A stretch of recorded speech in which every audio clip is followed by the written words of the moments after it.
It is Wednesday. I'm feeling a little better. Last night I did stand up. It went okay. Um, Again, I need to spend more time writing. I don't know what a good joke looks like. I don't know what a bad joke looks like. I think that one of my biggest problems with stand up is that I don't know what qualities are naturally attributed to my character, right? I don't know what adjectives describe me as a person. And I know that sounds really dumb, and I know that sounds kind of like an easy thing. Like, oh, I'm a fun person who likes this, this, and this. But it's really difficult to do that because once you quantify who you are with qualities, I guess, qualify who you are with qualities, you're suddenly drawing a line around you, right? This is who I am. And then you're kind of blocking out everything else, right? Your potential for growth as a human being.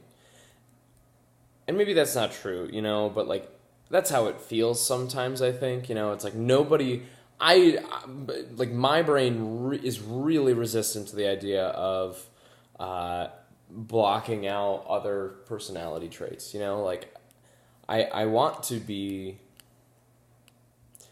I don't want to be stupid, but sometimes I think that a lack of intelligence sometimes, I don't even know what I'm saying.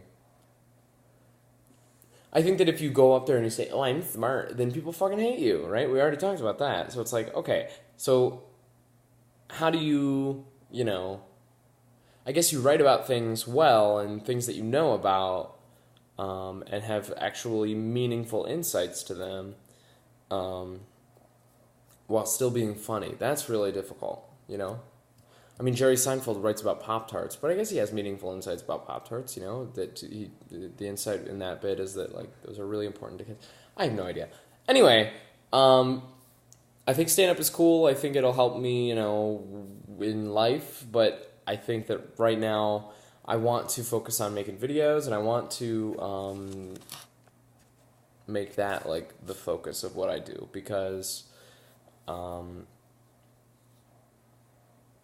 that has been my dream forever. So, yeah, I'm trying to convert my new room, into a studio, bedroom, office space where I basically can shoot whenever I want. I can flip on a light and then control the lights of the room to reflect the atmosphere that I want.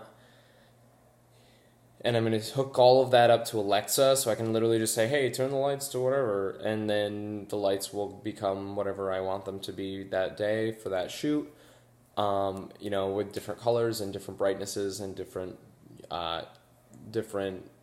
white to yellow lights, right, to basically give me any look that I want in almost instantly, which will be really cool.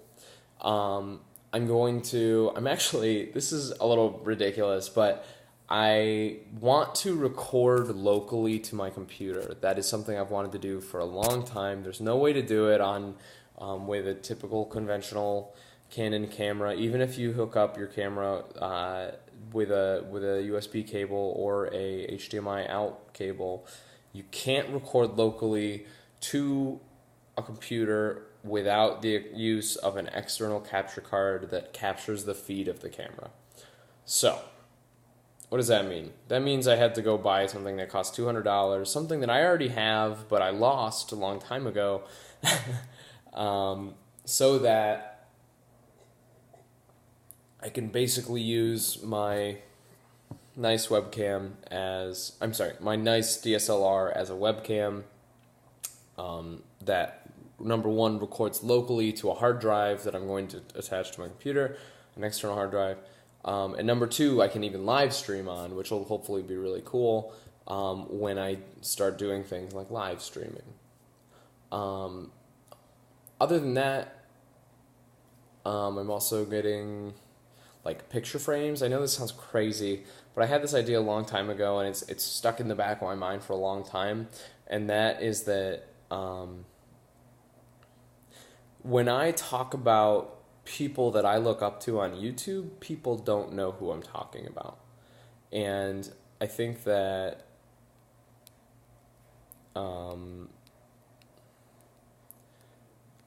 I don't know, and sometimes that's disheartening, because it's like, I want to be one of those people, but if nobody knows who that person is, then like, you're basically telling them, I want to be this thing that you don't understand.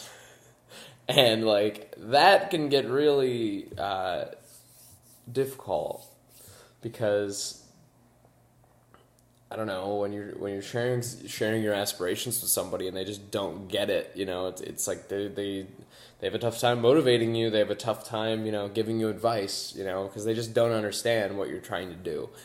But maybe that's not why I want to do it. I don't know. I want to make a wall of people that I want to someday have a life like, with the idea that these are just people. Number one, they're people like you and me, right?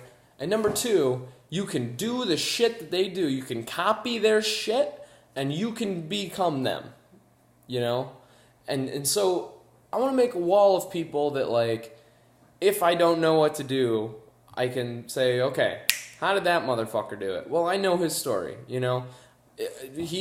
That's Casey Neistat. Casey Neistat moved to New York City without a fucking plan. He worked a shitty job for a long time. He finally got a job at like an ad agency doing bullshit. And then he slowly worked his way up until he was doing multi-million-dollar ads by himself for YouTube. And then he made a daily vlog that became like one of the most watched shows on the platform. And he basically, through that, learned like how to edit better than anybody else who basically makes YouTube stuff right now. One of the best. And now he can basically do whatever he wants. He has millions of dollars, and he can direct films. He can go and he can call up SeatGeek, the ticket platform, and he can go get tickets to the Super Bowl 9th row in the course of a week, right? So, cool. That's how Casey Neistat did it. Great. How about this person?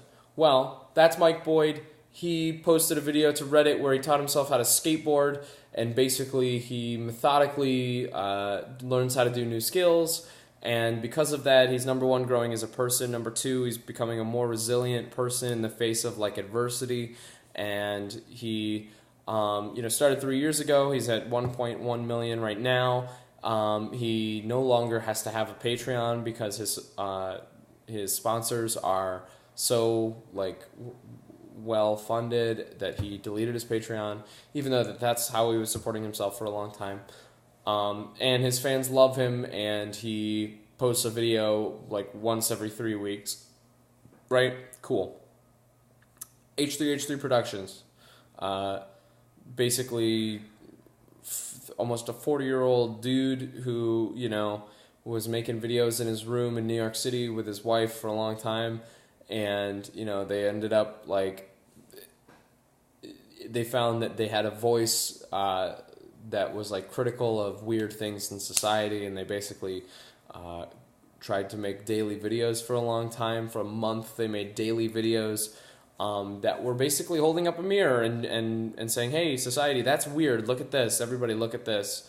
And it's some of the funniest shit I've ever seen in my life.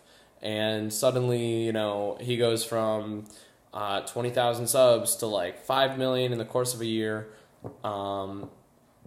And, he does it over and over and over again, and that's how he makes it, right? Binging with Babish. Like, Andrew Raya had a love for television shows, and he was from Rochester, and he, was like, okay, cool, how can I make a web series where I get to cook and do a hobby that I love, and also, engage and interact with those TV shows that I love so much. Well, I'm going to make a cooking show on YouTube. How am I going to do it? I'm going to use my film background to make it look beautiful, and then I'm going to use a voiceover, and then kind of inject my own personality into there to write a bunch of jokes, put them in the voiceover, and basically create these 4-minute videos that are the most beautiful cooking videos on YouTube, that are the most personality driven, building an audience of like 3 million people in the course of 6 months. Cool. I want to have a wall of those people on the wall, and I want to look at them every day. That's what I want. I'm going to get a bunch of picture frames, 8x10s. I don't know if that's going to be too big, whatever. It's $30. I might as well. That's why I have a job, right, to take risks. So that's what I'm going to do. That's going to be the set of my new room. So cool. That's the plan.